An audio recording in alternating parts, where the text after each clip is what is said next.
Bharatiya Janata party ने अपने प्रत्याशियों का नाम घोषणा कर दी है मध्य प्रदेश में, और हारी हुई जिन 39 सीटों पर प्रत्याशी घोषित किए हैं उनमें से 12 पर बगावत के सुर सुनाई देने लगे हैं।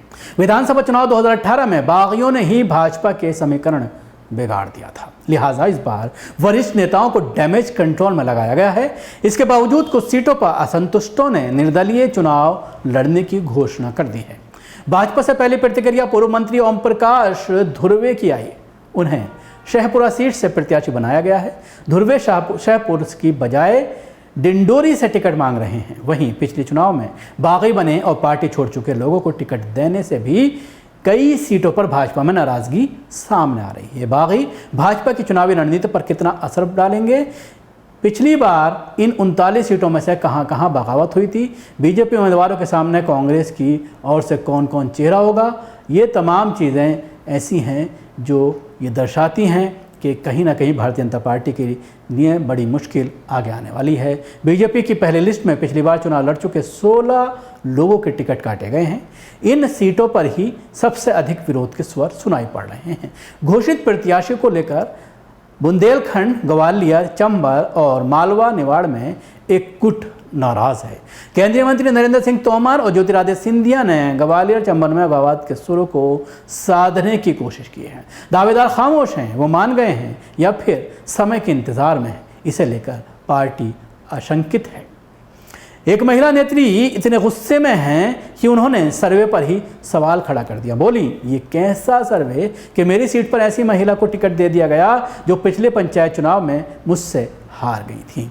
भोपाल उत्तर में भाजपा ने इस बार पूर्व महापौर आलोक शर्मा को प्रत्याशी बनाया है। शर्मा के टिकट को लेकर संघ से जुड़े भाजपा नेता मांगीलाल वाजपेयी नाराज हैं। बोले कि आलोक ने सीएम को पता नहीं कौन सी घुट्टी पिला दी है कि महापौर का चुनाव वही लड़ते हैं और विधानसभा का चुनाव भी वही लड़ते हैं, जबकि पार्टी में निष्ठावान कार्यकर्ताओं की कमी नहीं है। उन्होंने शर्मा को हराने का दावा किया है। पन्ना के गुन्नौर में भाजपा प्रत्याशी राजेश वर्मा का विरोध बीजेपी नेत्री अमिता बागरी कर रही हैं। उन्होंने पार्टी पर वंशवाद का आरोप लगाया है।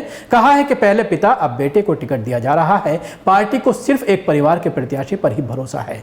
2018 में मुझे आश्वासन दिया गया था कि अगली बार मौका मिलेगा, बावजूद मुझे टिकट नहीं मिला। अब मैं निर्दलीय चुनाव लड़ूंगी। तो आप देख सकते हैं किस तरह से बगावत के सुर नजर आ रहे हैं भारतीय जनता पार्टी में, और वही गलती इस बार फिर दोबारा से दोहराई जा रही है। 2018 में जो दोहराई गई थी, और जिस तरह से अभी से जो घोषणा की गई है, हालांकि अभी जल्दबाजी होगा, समय आते आते तमाम नेता अपने पत्ते खोलेंगे।